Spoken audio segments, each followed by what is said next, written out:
탐험대 훈장님 맛밤이란다. 지난 시간에는 철기시대와 여러 나라의 성장 이야기를 했었지. 오늘은 그 다음 이야기, 여러 소국들이 모여 백제, 고구려, 신라 그리고 가야 같은 나라로 성장하는 과정을 살펴보려고 한단다. 먼저 백제부터 살펴보자. 백제는 운조가 세운 나라란다.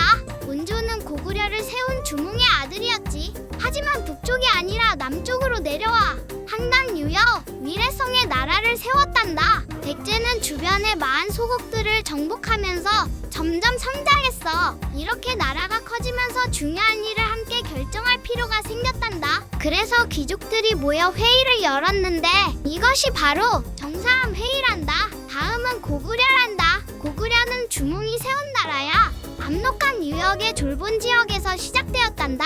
고구려는 오부 연맹왕국의 형태를 가지고 있었어. 즉 여러 부족이 모여 이루어진 나라였다는 뜻이란다. 왕 아래에는 여러 귀족들이 있었고 이들은 제가 회의를 통해 나라의 중요한 일을 함께 논의했단다. 또 고구려는 강한 군사력을 바탕으로 주변 지역을 정복하며 성장했단다. 다음은 신라야. 신라는 육부 연맹을 기반으로 시작된 나라란다.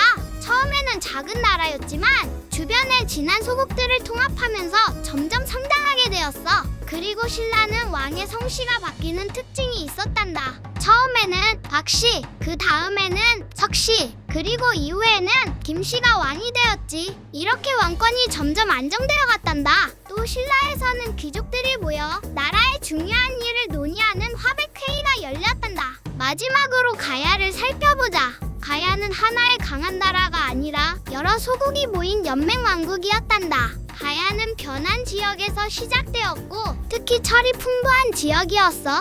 그래서 철을 이용해 무기와 도구를 만들고 이를 바탕으로 성장했단다. 처음에는 금강가야가 중심이 되었지만 고구려의 공격으로 세력이 약해지게 되었어. 그래서 이후에는 대가야로 중심이 이동하게 된단다. 하지만 가야는 끝내 중앙집권 국가로 발전하지 못했고 마침내 신라에 의해 멸망하게 되었단다. 자, 얘들아, 이 시기에는 여러 소국들이 경쟁하고 성장하면서 백제, 고구려, 신라, 가야 같은 나라로 발전하게 되었단다. 그리고 이 나라들은 이후 한반도의 역사를 이끌어가는 중요한 국가들이 되었지. 혹시 오늘 이야기 중에서 헷갈리는 부분이 있다면 댓글로 질문을 남겨주거라. 훈장님 맛밤이가 답을 해주도록 하마. 그럼 다음 역사 탐험에서 다시 만나자꾸나.